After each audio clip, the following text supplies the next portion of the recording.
ఈ రోజు అయితే మనం కొత్త బిజినెస్ అయితే స్టార్ట్ చేసాం. బిఎస్ఎఫ్ లార్వా అయితే గ్రోతింగ్ నుంచి రావడానికి 1 మంత్ పట్టేస్తుంది. సో మనీ త్వరగా కావాలంటే ఏదైనా షార్ట్ టర్మ్ స్టార్ట్అప్ అయితే బాగుంటుంది అనేసి కొత్త బిజినెస్ అయితే స్టార్ట్ చేసాం. కడియల్లో చిన్న పని నుండి వెళ్ళాను. అక్కడ నుంచి రావులపాలెం అయితే అరటిపళ్ళ గురించి వెళ్ళాను.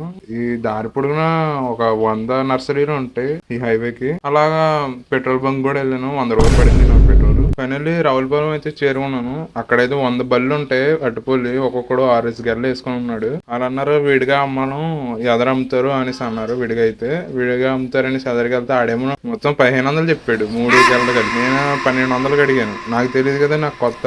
అలా 1300 అయ్యింది అంతే. దాని తర్వాత చూడు, ఇంటికి వచ్చిన తర్వాత మా వాళ్ళు కుక్క కూడా అన్ని తిట్లు రావేమో అన్ని తిట్లు తిట్టారు. అలాగోలాగా అమ్మేద్దాం కొనేసాం కదా అనేసి రోడ్డు పక్కన పెట్టాను. స్టార్టింగ్ ఒక్కటి రాలేదు. వచ్చిన ఇద్దరు ముగ్గురిని పంపించాను. అంటే నాకు బేరం అంటే నాకు 120 మిగలాలి ఒక డజన్ కి వచ్చేసి.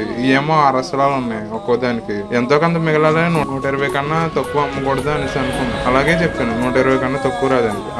ప్రతి ఒక్కడు వెళ్ళిపోయేవాడే. ఇలా కాదురా మానేద్దాం ఎంతకందో ఎడేద్దాం అనేసి స్టార్టింగ్ బోని బేరం 50 రూపాయలకి ఎడేసాను అనమాట. 9 అరటిపళ్ళు. అప్పటి నుంచి ఒక్కో బేరం తగులుతా ఉన్నది. అలాగా మంచిగానే అమ్మాను. డజన్ మినిమం 100 తగ్గలేదు. అండ్ అస్తలం వచ్చేసి 130 అమ్మాను. 150 చెప్పాను. అరటిపళ్ళు ఇంకా మిగిలిపోయినాయి. 4 అస్తలాల దాకా మిగిలిపోయినాయి. 1 డే అయితే గ్యాప్ ఇచ్చేసాను. ఆ గ్యాప్ వల్ల ఇంకా పండిపోయినాయి. వాటిని అమ్మలేకపోయాను.